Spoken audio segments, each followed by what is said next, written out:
Mesdames, Messieurs, bonsoir et merci de votre fidélité. Ce soir, nous parlerons des pratiques tantriques. Et dans un tout petit instant, nous donnerons la parole à notre invité du jour.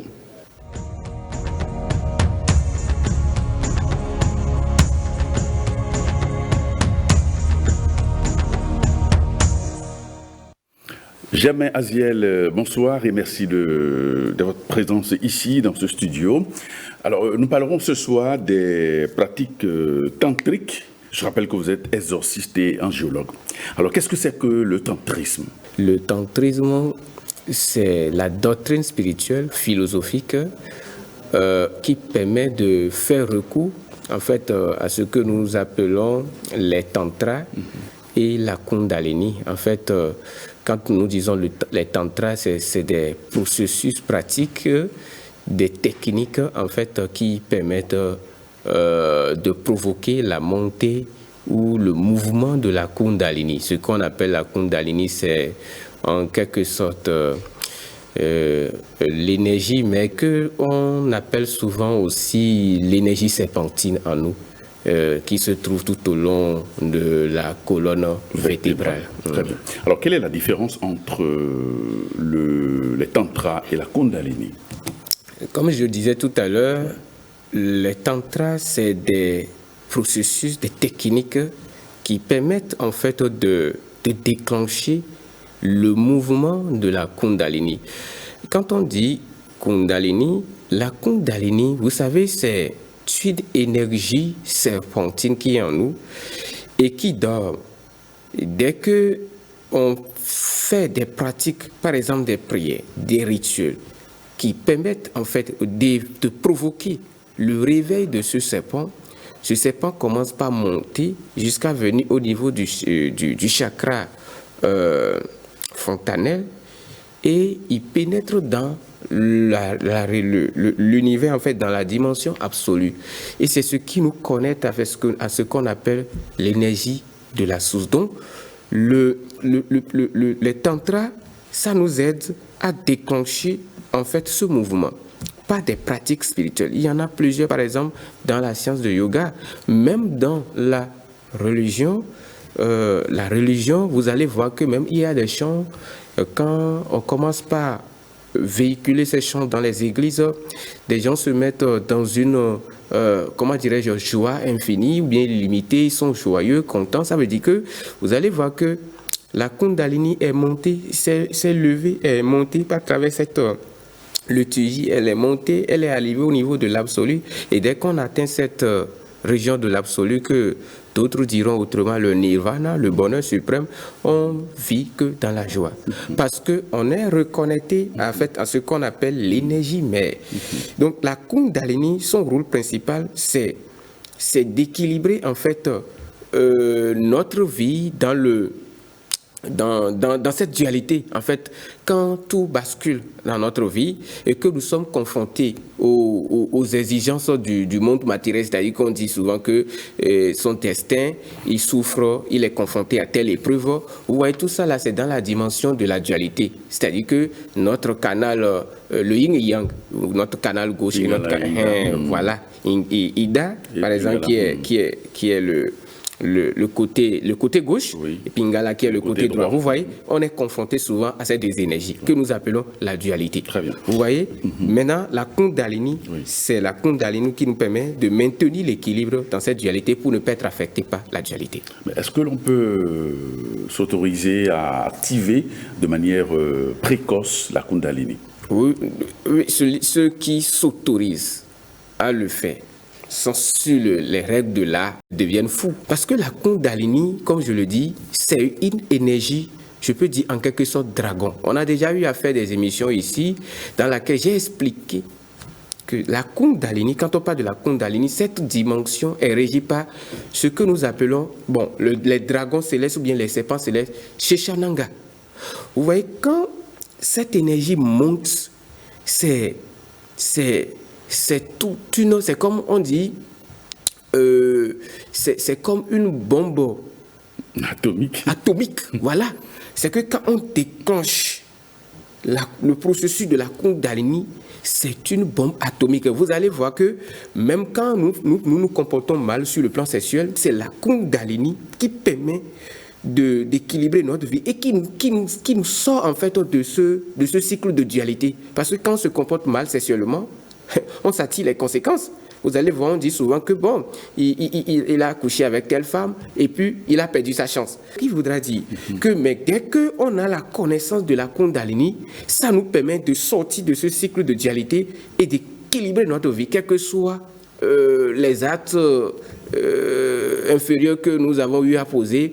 On s'élève quand même pour aller vers les régions transcendantales. D'accord. Alors, quel est par exemple le lien entre le tantrisme et l'art sacré du sexe? Et voilà là où le désordre a commencé. Parce que je le disais au début de l'émission, quand on parle du tantrisme, les gens ont tendance à croire directement qu'on parle des rapports sexuels. Non, ce n'est pas ça.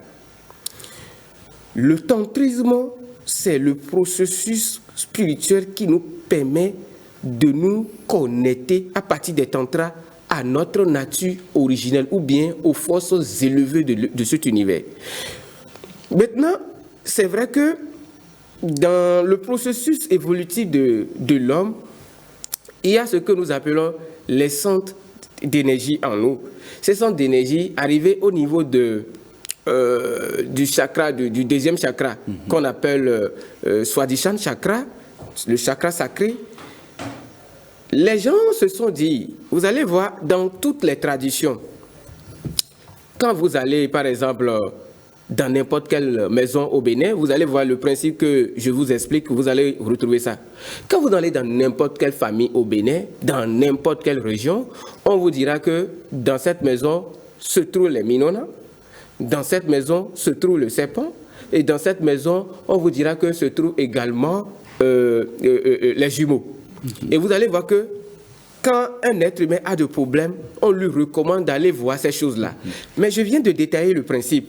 Je disais tout à l'heure qu'on est confronté aux exigences de la dualité. Et j'ai parlé de Ida et Pingala.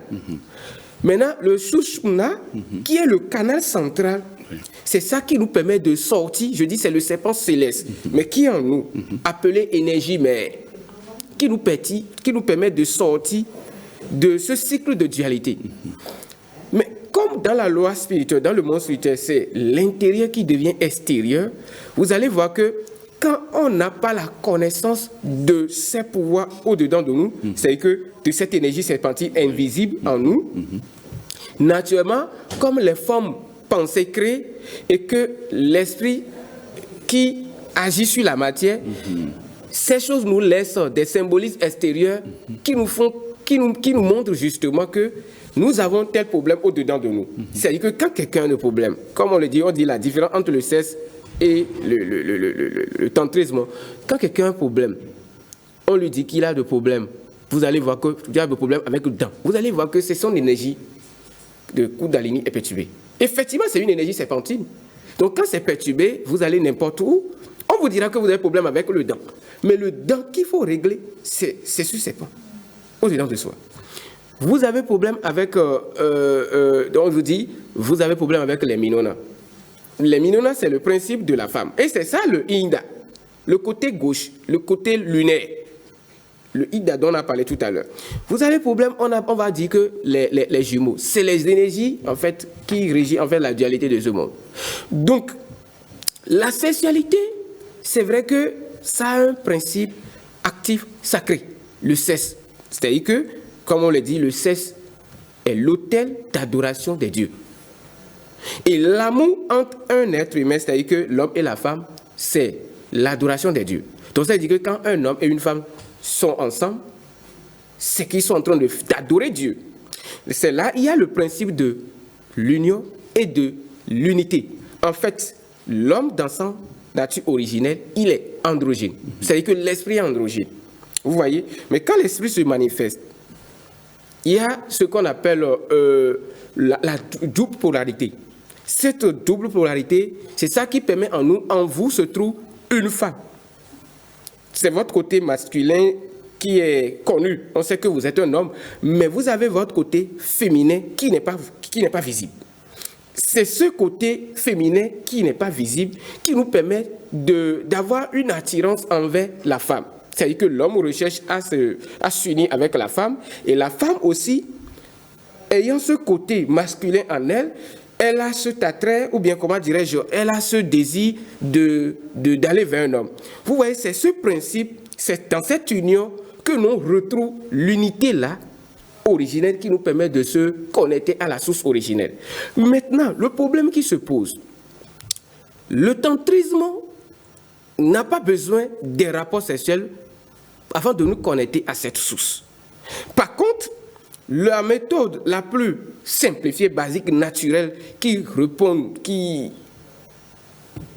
permet en ce que les lois de la nature puissent perdurer à partir de l'union de la femme, c'est-à-dire que l'homme et femme, les deux sexes, on peut dire que c'est un principe tantrique.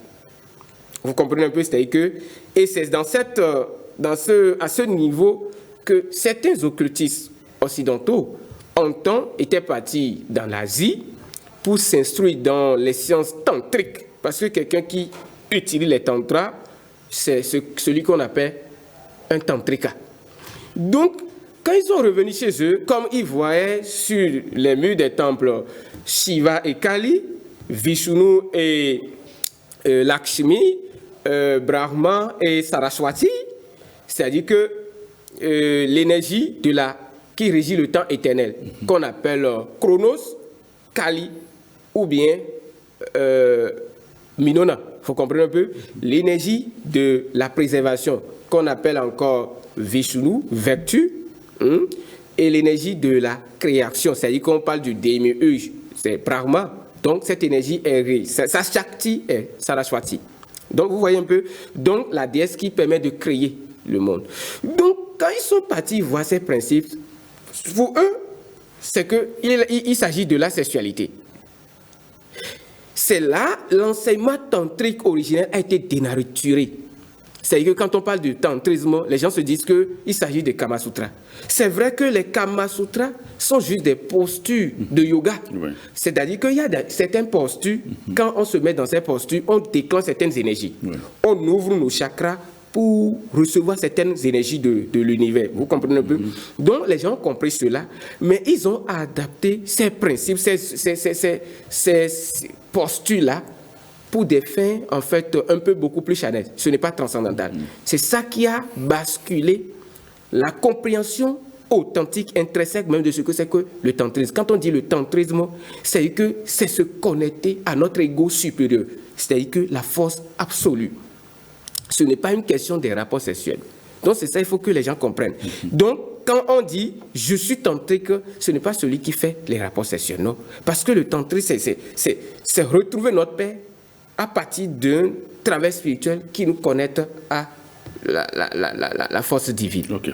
Et quelle est maintenant la portée spirituelle du réveil de la Kundalini? Oui, en fait, je l'ai dit tout à l'heure que la Kundalini, c'est une bombe atomique. C'est-à-dire que dans le chakra du sexe, par exemple, vous allez voir que se trouve ce que nous appelons les agrams. C'est-à-dire que le lotus a 6 pétales. Dans nos cultures en Afrique, vous allez, on parle de Wibajaka.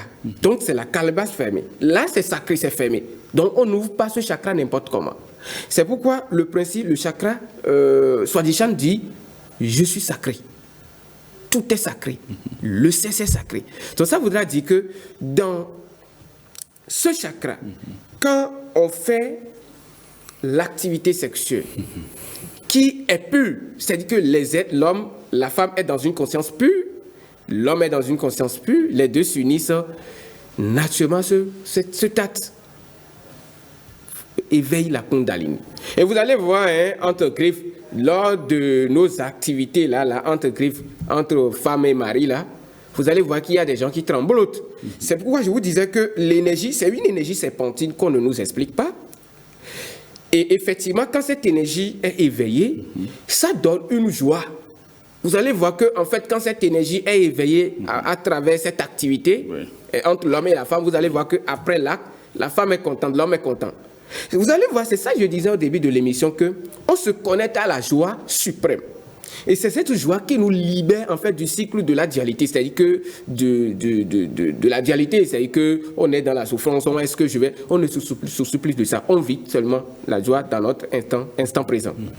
Donc, la Kundalini, quand ça s'éveille, vous allez tout ce que c'est que les blocages qui nous empêchent d'être équilibrés, quand notre Kundalini s'éveille, ça développe en nous ce que nous appelons les siddhis. Les siddhis sont des pouvoirs qui sont endormis en nous. C'est-à-dire qu'à un moment donné, on faisait même certaines choses, on priait, on peut prier, on prie, ça ne se réalise pas, ou bien on pense à quelque chose difficilement, on atteint nos objectifs.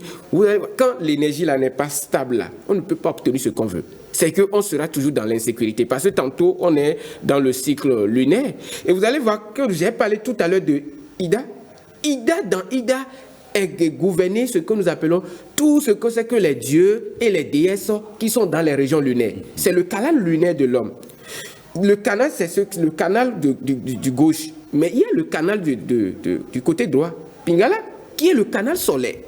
Donc, tous les dieux et les déesses qui vont nous permettre de monter, de vivre un peu dans la pureté, sont dans ce canal solaire. Mais le canal central, c'est ça qui maintient notre spiritualité avec notre spiritualité plus avec l'origine. C'est pourquoi on dit, quand quelqu'un se connaît spirituellement, on dit, il a réalisé le soi. Parce que ce soi, dans ce soi, se trouve condensé ce que j'ai dit, l'énergie mère. Cette énergie mère, elle n'est pas visible, mais quand même, ses manifestations sont visibles. Vous allez voir que dans certaines écoles ésotériques qui font usage des tantras, vous allez voir, souvent quand cette énergie est montée et qui n'arrive pas à contrôler, des gens se comportent de façon bizarre comme possédés. Parce que l'énergie là, ça saoule. C'est une énergie très très puissante. Et quand cette énergie, par exemple, des gens qui comme je l'ai dit tout à l'heure, qui sont mal comportés sur le plan sexuel, parce qu'il arrive qu'on n'arrive pas à contrôler les désirs sexuel, parce que comme je l'ai dit, la Kundalini a pour premier chakra de manifestation le chakra du sexe. Donc vous voyez un peu, donc il y a cette possibilité de faire monter la Kundalini involontairement, mais pas à l'activité sexuelle, mais pour faire de façon volontaire monter la Kundalini pour en profiter. Ceux-là, ils sont ceux qu'on appelle les tantriques. C'est des gens qui maîtrisent le processus tantrique, les tantras, c'est-à-dire qu'ils se mettent dans certaines conditions pour que ce pouvoir s'éveille. Mais le danger, c'est que quand ce pouvoir s'éveille et qu'on n'arrive pas à contrôler cela, ça peut encore nous détruire. Bien. Très bien. Alors, il existe combien de voies combien de voies tantriques existent-ils réellement? Bon, en toute franchise, quand on parle des voies tantriques, il existe 3. Et je vais vous donner les explications. Vous allez voir, la première forme de pratique tantrique qui existe, c'est le tantrisme ou les pratiques tantriques du côté du canal lunaire, Ida. Dans cette pratique tantrique, qu'est-ce qu'on fait? On utilise l'alcool. Et vous allez voir ce principe existe dans certaines pratiques en Afrique, c'est-à-dire que quand on veut communiquer avec certaines forces, faire des démonstrations de force, on prend les trucs avec alcool, etc. On est saoulé et là maintenant on entre en contact avec le canal lunaire. Et le canal lunaire, c'est ça notre nature. Les forces de la nature, les génies de la nature, les fantômes, toutes ces forces se trouvent dans le canal lunaire. Maintenant, les forces qui nous permettent de retrouver un peu notre équilibre, de vivre dans la vertu, dans la créativité, c'est le canal droit. Donc ça interdit, ce côté tantrique interdit l'alcool, le sexe. Maintenant, le tantrisme, la branche tantrique la plus puissante et indépendante des deux, c'est les tantras du milieu. Les tantras du milieu, ce processus nous permet en fait, par des exercices pratiques, par des mantras, on se connecte directement par des exercices pratiques à cette énergie. C'est-à-dire que cette énergie, vous allez voir, d'autres vous diront que quand vous entrez dans le bouddhisme, on va vous dire de réciter des mantras, d'être dans telle posture, jusqu'à ce que vous atteignez l'éveil. Et vous allez voir, le maître Bouddha qui était confronté aux démons de la chair, c'est-à-dire que les femmes belles, ses preuves de la vie, il est assis sous l'arbre de Bodhi et il luttait contre ses propres pensées, jusqu'à ce que quand la Kundalini s'est élevée, il a atteint ce qu'on appelle l'éveil. Et quand on atteint cet éveil, on est plus sujet à la souffrance. Donc ce milieu, ce côté, ça n'a pas besoin des choses que j'ai citées tout à l'heure. Ça a juste besoin de le mental fixé sur l'absolu, réveiller lentement ce pouvoir pour nous connecter à la région absolue. Très bien. Donc c'est ça. Alors, quelles sont les divinités ou les entités de la nature qui interviennent lors des pratiques tantriques? Les divinités, vous allez voir, dans les divinités qui interviennent souvent dans les pratiques tantriques, c'est souvent les dakini. C'est des démons en fait féminines. Quand on dit démons, ça peut être des génies de la nature. Dans le monde matériel, c'est-à-dire que le triangle, comme on l'a dit tout à l'heure, on a parlé de l'hexagramme solaire. L'hexagramme, il y a le triangle lunaire et le triangle solaire. C'est-à-dire que le triangle qui nous connecte à notre nature supérieure et le triangle qui nous permet de dominer ce monde matériel. Donc, dans les pratiques tantriques, il y a cette possibilité de faire recours aux dakini de la nature, c'est-à-dire aux esprits féminins de la nature, c'est-à-dire que ces esprits qui aiment la luxure, donc ces esprits sont dans la nature. Et vous allez voir que quand on déclenche le processus c'est-à-dire ceux qui sont souvent aussi dans le côté gauche, quand ils déclenchent ce processus-là, ils ont très souvent des envies sexuelles. Et vous allez apprendre souvent que, on dit que celui-ci est un tantrique, mais il a commis des actes sexuels sur les disciples ou bien les trucs là. Vous allez voir, ce n'est pas de leur faute.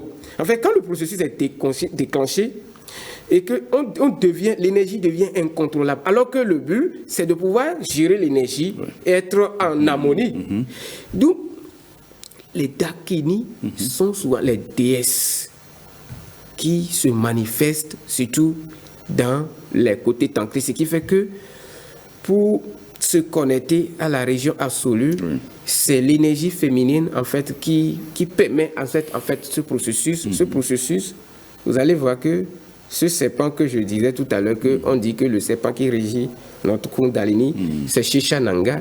Sheshananga est régi par en fait celle qu'on appelle la déesse primordiale, la mère primordiale, ça veut dire Adi Shakti. Vous voyez donc, toutes les divinités de la nature, c'est-à-dire que quand on vient au niveau de l'élément air, l'élément air dans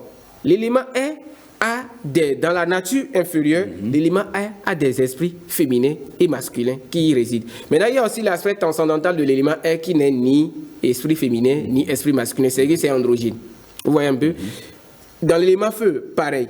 L'élément eau, pareil. L'élément terre, pareil. Donc, ce qui fait que quand vous venez au niveau de l'élément air, vous allez voir, mais pourquoi on dit dansou et dansi chez nous? Vous allez au niveau de l'esprit du feu, vous allez voir que les sylphides et les sylphides, vous allez voir que donc il y a toujours le côté masculin, le côté féminin. Vous allez au niveau de l'eau, on vous dira mais que les Odines et les Ondines. Donc, vous allez au niveau de la terre, des Gnomes et des Nomides. Oui, je crois, des Nomides. Donc, c'est pour dire que, en fait, qu'est-ce qui se passe? Quand on veut retrouver on recherche l'équilibre, on est obligé de travailler avec le côté dualiste. Si vous travaillez avec le côté, l'élément, le masculin, vous ignorez le féminin, vous allez commencer par avoir encore avec le même élément, mais avec sa nature, soit masculine, soit ou féminine. C'est-à-dire que si vous travaillez avec le côté féminin de l'élément 1, tout en ignorant le côté masculin, vous n'équilibrez pas. C'est ça. Donc vous voyez un peu. Donc les dakini là, les déesses là se trouvent dans cette dieu se trouve dans tous les éléments et planètes. Donc quand on veut travailler avec les tantras, dieux et les déesses, dans les pratiques tantriques, on les unit, on travaille pour retrouver l'unité. C'est le travail qui se fait. Très bien. Alors, est-ce que l'homme peut-il s'élever spirituellement à partir des pratiques tantriques? Oui, on s'élève à partir des pratiques tantriques, mais le problème est que les pratiques tantriques telles que ça s'enseigne de nos jours, ça ne permet pas de se lever. Parce que aujourd'hui, vous allez constater que depuis un moment, comme je l'ai dit, qu'il y a du désordre. Le désordre, quand on dit du désordre, c'est que là où il n'y a plus d'ordre. Les tantras, ça nous permet de se connecter à la mère primordiale, l'énergie mère qui régit toutes choses. C'est ça qu'on appelle Adi Shakti. Maintenant, les gens se déconnectent de cette notion. Et puis, il faut leur propre désir charnel. C'est-à-dire que quand on dit le tantrisme, vous allez voir la plupart des gens, les gens disent mais que la magie sexuelle, la sexualité sacrée, etc. Le sexe est sacré, on n'en disconvient pas. Mais dans les chakras, vous allez voir vous-même que le sexe fait partie des chakras les plus inférieurs. Le sexe est dans les régions lunaires. Les chakras lunaires, les 3 premiers chakras sont des chakras lunaires. Et le sexe en fait partie. Donc, le sexe, justement, ça nous permet de se lever. Mais avant de se lever avec le sexe, c'est qu'il faut avoir atteint une conscience pure en spiritualité. Et vous savez exactement ce que vous faites. Parce que si vous ne savez pas ce que vous faites, c'est que vous prenez le sexe comme jouet. C'est ce qui tue beaucoup de personnes. Parce que dans le Muladhara chakra racine, il y a une déité que nous appelons Ganesh. C'est-à-dire que celui qui repousse, qui combat la mauvaise utilisation du sexe. C'est-à-dire que là où réside, s'endorme ou s'enroule dans notre chakra racine, le serpent, c'est dans cette région se trouve Ganesh. Et Ganesh, en quelque sorte, sur le côté transcendantal, on va dire que c'est l'énergie qui combat les forces du mal. Donc là, quand quelqu'un commence par faire mauvais usage ou bien mauvaise utilisation de son énergie sexuelle, Ganesh se fâche et il quitte le chakra Muladhara. Alors que là, on dit souvent que c'est le ciel du Saint-Esprit. C'est que Muladhara, vous allez voir que même c'est souvent rouge. Et c'est ça qui nous permet d'équilibrer notre vie dans les 4 éléments. Donc quand Ganesh, qui est le gardien du seuil là, il quitte, l'individu commence pas à avoir des problèmes. Quand il va quelque part, on va lui dire qu'il a des problèmes, il faut voir le legba. Parce que en fait, sur le plan, dans notre société, le principe est matérialisé dans cette dimension. C'est-à-dire que vous allez voir que vous allez dans un village, vous allez voir souvent on représente ce principe que c'est le protecteur d'un village. C'est comme ça Ganesh. Mais Ganesh ici, Ganesh n'aime pas le désordre. Ganesh aime la pureté. Donc, si Ganesh aime la pureté et n'aime pas qu'on utilise n'importe comment en désordre l'énergie sexuelle, comment on peut me dire qu'en déclenchant n'importe comment le processus sexuel, bien en faisant les rapports sexuels n'importe comment, sous prétexte qu'on pratique le tantrisme, que c'est une élévation spirituelle? Non. Parce que avant qu'une femme et un homme ne puissent même faire ce que nous appelons l'art sacré du sexe, il faut que la femme soit développée spirituellement. Il faut que l'homme soit développé spirituellement. Quand les deux se connaissent exactement dans ce qu'ils font, ils peuvent faire produit ce qu'on appelle la magie de la création. Alors, quelles sont les sciences occultes qui ont des liens avec les pratiques tantriques? Oui, il y a plusieurs sciences occultes. Vous allez voir que dans la science kabbalistique, par exemple, on va vous dire que Keter est dans le Malkout et Malkout est dans le Keter. C'est-à-dire que vous allez voir que on dit en haut il y a Métatron et en bas il y a Sandalphon. Mais Métatron descend en bas pour s'unir à Sandalphon. Parce que quand on dit Sandalphon, c'est vrai que dans cette dimension du monde de la Terre. De la Terre, mais dans une autre dimension. Et c'est ça en fait. Dans chaque élément, on l'a dit tout à l'heure qu'il s'y trouve des éléments, des énergies, mais sous plusieurs dimensions. Donc Sandalphon en fait partie. Vous comprenez un peu de la Terre. Mais en fait, je vais expliquer quelque chose. On dit souvent que dans le langage de chez nous, que le mari de la Terre, c'est le ciel. Donc ce qui voudra dire que ici, doit s'unir au dernier chakra. Avant qu'on ne puisse produire ce que c'est que la magie de la création, ou bien qu'on puisse obtenir ce qu'on veut, créer quelque chose de positif dans le monde, ici doit être uni au dernier chakra. C'est-à-dire que si nous laissons le chakra racine, notre tête doit être unie à notre cesse. Quand la tête La tête, c'est le ciel. On dit notre Père qui est aux cieux, que ton nom soit sanctifié, que ton règne vienne. Donc, c'est dit que la tête doit descendre et s'unir avec la terre. En fait, c'est le phénomène de l'hexagramme. C'est l'hexagramme. Ouais. Donc, toutes les traditions et religions ont des liens avec ce que nous appelons les pratiques tantriques. C'est ça, j'ai dit, chez nous ici, on dit souvent que le ciel a pour femme la terre. Ça, c'est dans nos traditions. Ouais. En Kabbale, on parle de Keter uni à Malkout. D'accord? Nous quittons là, nous rentrons dans le yoga. On va nous dire que le soi intérieur, le soi intérieur doit s'unir à Para-Atma, l'âme suprême. C'est ainsi que l'être humain s'équilibre sur le plan matériel et spirituel. Donc ça dit que ce principe se trouve dans toutes les traditions. Très bien. Alors quel est le rôle des mantras dans les pratiques tantriques? Oui, les mantras.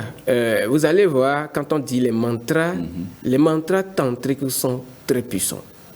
Parce que les mantras jouent un grand rôle dans ce qu'on appelle le tantra. Vous allez voir. Et quand on dit les mantras, il y a au moins 3 catégories. Il y a des mantras que nous appelons des mantras védiques. D'accord? Il y a des mantras puraniques. C'est-à-dire qu'il y a des textes mythologiques. Dans ces textes se trouvent des phrases sacrées qu'il faut réciter comme une histoire ou bien comme un chant. Mais la troisième phase, c'est les mantras tantriques. Les mantras tantriques sont très puissants. C'est qu'en faisant recours à ces mantras, on appelle tous les dieux et les déesses de l'univers pour venir vers nous afin de s'équilibrer. Maintenant, le problème est que quand l'individu n'est pas équilibré et qu'il fait recours aux mantras tantriques, les mantras tantriques, c'est-à-dire que quand on les prononce mal, ça a des conséquences automatiques. Alors que les mantras védiques n'agissent pas de la sorte. Les mantras tantriques, quand on prononce mal, ça a des conséquences automatiques. Vous allez voir qu'il y a des gens qui ont cette tendance à réciter n'importe comment des mantras dans la société. Vous allez voir qu'il y a aussi des écoles. On enseigne ces mantras tantriques aux gens alors qu'ils n'ont pas fait l'initiation tantrique. Qu'est-ce qui se passe? Les gens déclenchent les processus, ils provoquent la Kundalini, mais ils sont perturbés. Vous les voyez, ils sont initiés, mais ils sont perturbés. Parce que les mantras tantriques sont très puissants. Et les mantras, c'est que ça soumet, en fait, quand on dit mantra tantrique, on récite, ça fait recours aux dakini. Les dakini sont violentes. Et avant même de faire appel à une déesse qui est calme, tendre, il faut avoir atteint une conscience très élevée. Sinon, la plupart du temps, quand on déclenche un mantra tantrique, c'est pour appeler des forces violentes. Vous allez voir, souvent, on dit chez nous, Kenesi. Vous allez voir que c'est une forme féminine violente. C'est comme ça, en fait, les mantras tantriques. Ça fait appel aux forces féminines ou bien aux forces de la nature, aux forces violentes. Maintenant, quand vous atteignez une conscience un peu élevée, vous pouvez faire recours aux forces qui viendront pour vous apaiser le mental. Et quand le mental est apaisé, l'homme demeure dans le sang, la conscience sans pensée. Alors, la mauvaise utilisation des forces tantriques, est-ce que ça peut avoir des conséquences sur notre vie? Oui, rapidement, parce que c'est vrai que d'autres font des pratiques tantriques pour provoquer des réalités matérielles. Parce que c'est vrai, parce que je l'ai dit au début de l'émission que notre énergie Kundalini, c'est la Kundalini, l'énergie, mais quand c'est en harmonie, tout évolue et tout est en harmonie, on est équilibré, quoi, on n'a pas de problème, quoi. C'est qu'on est en joie, on veut se dire, mais qu'est-ce que toi tu fais et puis tu es tout le temps en joie. Donc vous voyez, vous allez souvent, c'est quand la Kundalini est équilibrée. Mais quand la Kundalini est éveillée, c'est-à-dire qu'on réveille le serpent et on n'arrive pas à entretenir avec des pures vibrations, des pures pensées, des purs sentiments, des pures actions. C'est que la Kundalini, c'est que le serpent descend en fait dans ce qu'on appelle l'abîme. C'est que l'énergie réveillée redescend en fait dans l'abîme. Et quand ça redescend dans l'abîme, les démons qui ont soif de l'énergie vitale avec des zombies là, sortent des régions inférieures et commencent par perturber la vie de la personne. C'est là où on commence par pleurnicher. Ma vie, rien ne va, hein. Je fais ceci, j'ai des problèmes. Je fais ceci, j'ai des problèmes. J'ai des problèmes avec telle divinité. Et quand vous avez des problèmes avec la Kundalini, tant qu'un travail adéquat ne se fait pour vous repositionner dans votre chakra, vous pouvez faire tous les rituels, hein, aux éléments. Hein. Ça ne passe pas. Parce que c'est la Kundalini qui maintient les éléments en équilibre. Vous allez voir, même quand on dit Pharaon a déposé de façon symbolique, hein, sa baguette magique dans la Bible, et Moïse, et les deux forment le caducée. Oui. Mais ce qui maintient les caducées en équilibre, c'est la Kundalini. Mais le caducée, si vous voyez le caducée d'Hermès, vous allez voir, il y a un côté régi par les deux éléments, c'est-à-dire que l'air et feu. Il y a un côté qui est régi par l'eau et la terre. Donc c'est les deux ensemble, les deux serpents-là. Ces deux serpents forment les quatre éléments. Mais le principe du milieu, c'est l'esprit transcendantal. Donc, quand l'esprit transcendantal est équilibré, naturellement, les éléments, ceux dont vous avez besoin, les esprits même œuvrent pour vous l'octroyer. Mais quand on perturbe cela par nos activités, comme je l'ai dit, les activités sexuelles, désordonnées, c'est-à-dire qu'il faut avoir une pensée saine en allant vers le sexe. C'est-à-dire que ceux qui disent que c'est un jouet, ils violent la loi du sacré. Donc ceux-là, très souvent, ça tire des problèmes. Et c'est quand ces problèmes commencent, c'est souvent difficile de parier à ça. D'accord. Merci Germain Aziel, vous êtes angiologue et exorciste. Merci pour vos explications au sujet des pratiques tantriques. Merci à vous. Amis téléspectateurs, merci de nous avoir suivis et à très bientôt.